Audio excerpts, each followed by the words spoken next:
Dans l'épisode précédent, la quête de Lila, Elliot et des 3 peluches géantes les ont menés dans le restaurant de l'hôtel Novotel, où ils ont réussi à se débarrasser de la couverture farceuse, l'un des objets ensorcelés par le méchant voleur de temps. Pour faire diversion et tenter de s'enfuir, ce dernier a alors transformé la pièce en un manège volant. De justesse, l'ours a fini par le rattraper. Mais au moment où il tentait de l'immobiliser à l'aide d'une fourchette, le restaurant tout entier a soudain été plongé dans l'obscurité. Les meubles et objets volants tombèrent au sol dans un grand fracas. Mais les enfants et les peluches eurent plus de peur que de mal. « Vous êtes où, les amis ?» bredouilla Elliot. De son côté, Lila faisait des nœuds avec son t-shirt, comme un doudou pour y chercher un peu de réconfort. Pour la première fois de l'aventure, elle n'était pas rassurée. L'ours voulut prendre la situation en main, mais il était occupé à calmer le chien qui s'agitait dans tous les sens, bousculant tables et chaises sur son passage. « N'ayez pas peur, les amis, je vais rallumer la lumière !» déclara soudain le lapin de manière héroïque. En 3 grands bonds, il sauta au-dessus des tables jusqu'à l'interrupteur, comme s'il avait des ressorts aux pattes. Le restaurant s'éclaira enfin.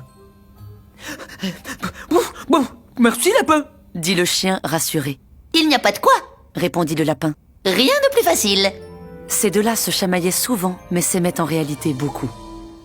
Les 5 amis découvrirent qu'il ne restait plus qu'un petit morceau de cape déchiré au bout de la fourchette que l'ours avait plantée pour capturer le voleur de temps. « Il a encore réussi à s'échapper !»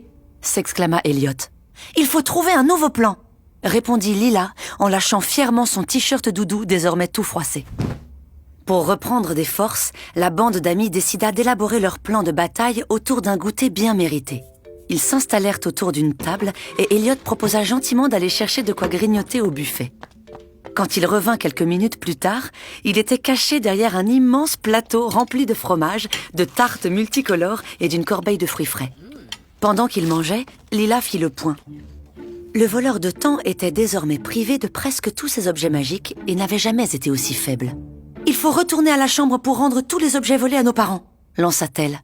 Mais tandis que les 3 peluches géantes acquiesçaient de la tête en signe d'approbation, ils entendirent une petite voix. « Pourquoi c'est toujours toi qui décides de tout ?» C'était Elliot, les sourcils froncés, avec un air énervé qui ne lui ressemblait pas du tout. « Comment ça ?»